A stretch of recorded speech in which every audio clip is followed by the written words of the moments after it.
नमस्कार, जय जगन्नाथ। आज आम पुनः व्यवहार योग्य पैड गुड़ी को व्यवहार कर सारा पर किपर धोइबा एवं सुखाइबा से विषय आलोचना करबा। किंतु ता पूर्व गोटे छोट प्रश्न मुझे समस्त को पचार चाहिए। अच्छा कहले, जदि मोर अंगुठी कटि जाए तेबे से बाहर रक्त एवं मोर ऋतुस्राव समय रक्त मध्य किसी फरक अच्छे कि? चलते ये विषय टी जाना। आम शरीर सबू अंगरे समान भाव में रक्त बही थाए। यही ऋतुस्राव जोगु ही जड़े नारी भविष्य निज गर्भरे गोटे छुआ को धरी रखिबार सक्षम होता है। जो प्रक्रिया कैशोर अवस्था आरंभ हो धीरे धीरे 40 वर्ष जाए लगी रही है। यह तो आम ऋतुस्राव चक्र बोली कहचे ना। तेबे यही ऋतुस्राव समय रक्त दुर्गंध हुए कि ना? किंतु आपण एक समस्त अनुभव करेंगे यह दुर्गंध हुए बोली, जार प्रकृत कारण आम रक्त नुहे। जार प्रकृत कारण होची सैनिटरी पैड रे व्यवहार करा जायतिबा हार्श केमिकल्स। जेतेबेले ऋतुस्राव समय रक्त बहुत समय धरिकी सैनिटरी पैड संस्पर्श आसी थाए से ही दुर्गंध बाहरी थाए। जदि कथा विश्वास ही नहीं तेबे सैनिटरी पैड बदल में थरे क्लॉथ पैड व्यवहार करके देखंतु। जदि किसी केमिकल्स ही नहीं ताले स्मेल भी नहीं। यही पुनः व्यवहार योग्य पैड गुड़ी को धोइबा एवं सुखाइबा खूब सहजजनक होता है।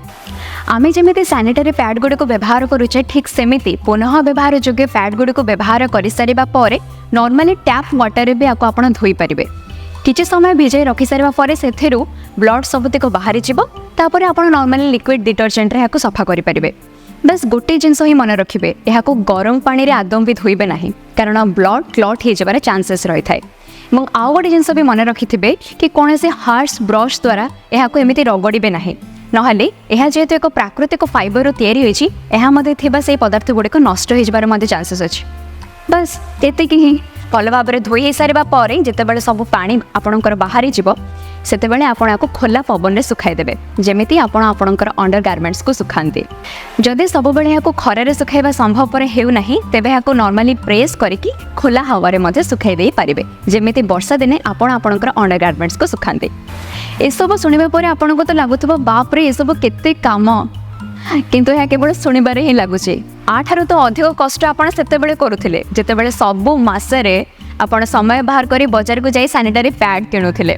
जदि थरे यह अभ्यासगत होना तेबे ए सब काम आपको सहज लगे। जेबेठू मुझे सूक्ष्म पैड व्यवहार कले यह मो अभ्यासगत और सहजजनक हो जाए।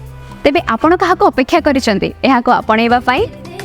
नए वक्त की नई है आहट, आओ सुने हम कुदरत का ये खजाना मिलकर आओ चुने हम।